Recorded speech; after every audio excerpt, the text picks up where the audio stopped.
Jesus went out as usual to the Mount of Olives, and his disciples followed him. On reaching the place, he said to them, "Pray that you will not fall into temptation." He withdrew about a stone's throw behind them, knelt down, and prayed, "Father, if you are willing, take this cup from me. Yet not my will, but yours be done."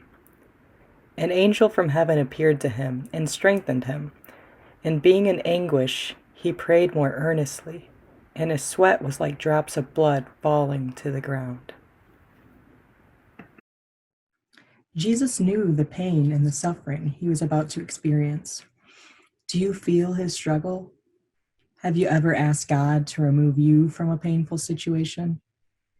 Jesus faces his suffering and still says to God, "Not my will, but yours be done." Jesus deliberately chose to take the journey to the cross, knowing exactly what it would cost. Are there things in your life that you wish God would take from you? And are you able to say, "Your will be done"? While you take time to think about some of these questions, we're going to cut into a conversation between me and Captain Carey at the ARC, the Adult Rehabilitation Center here in Grand Rapids, where we talk a little bit about pain that maybe we've experienced in our lives that we knew we were going to experience, but also the pain that the men coming into that center experience, and the suffering that some of them have to go through and the sacrifice as well. Were you able to say, like, your will be done in my life? Yeah, I'm trying to think, like, personally, Yeah. And maybe I'm not thinking about it along the right lines, but like any woman who has given birth to a child, like that pain, that you're going to be in a lot of pain and suffering, but it only lasts for that short time. Otherwise, people wouldn't keep having children over and over again. But yeah, like if you've given birth and haven't had any pain medicine and have done that's like the worst pain that I can think of or imagine. So that would be one. Maybe that's not what you're looking for, but that's one I can think of. Oh, that's a good one.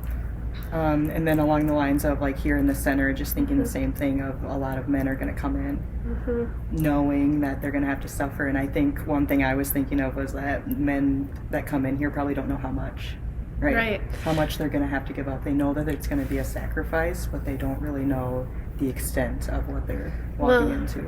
Especially people who've never been to the ARC before, because the first 30 days the guys are in here and they cannot have any contact with the outside world. So no phone calls with their friends or family.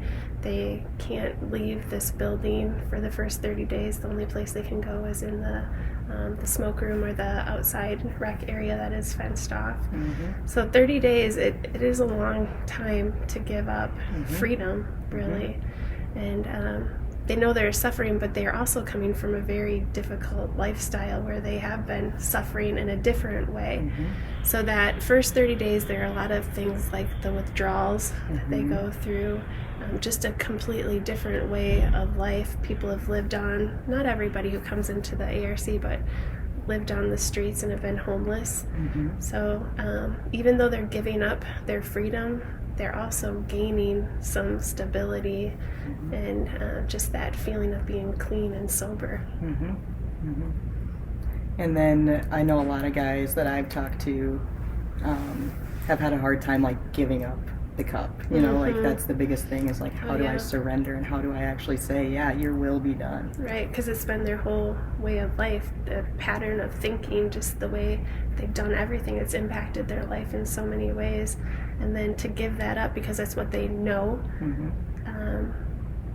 it's a sacrifice because they have to go to something completely new, something unknown territory to them, that it's almost easier just to keep going in this dysfunctional pattern because it's comfortable. Even though it's so destructive, it's what they know. And I would think that it's probably, like, a really hard concept to teach someone to, like, to give up the cup and to be able to say, and, like, even from personal experience, like, it's hard for me to give up that and say, your will be done with this. Like, this is a really hard thing for me, and here you go. Right. So trying to teach that and help guide people would be really difficult as well. Well, I think, just our human nature is that we want to be in control. We like to know what's going to happen. We want to be in control, and then this not knowing. So now that we've had time to explore the topic a little further, take some time on your own. Draw a cup in your journal, on a piece of paper, on a whiteboard, on a scrap paper, on a napkin, whatever you have. In that cup, write a word representing what it is that you've asked God to remove. Something that represents what you've asked God to remove in your life. And then under that cup, write, "Your will be done in me."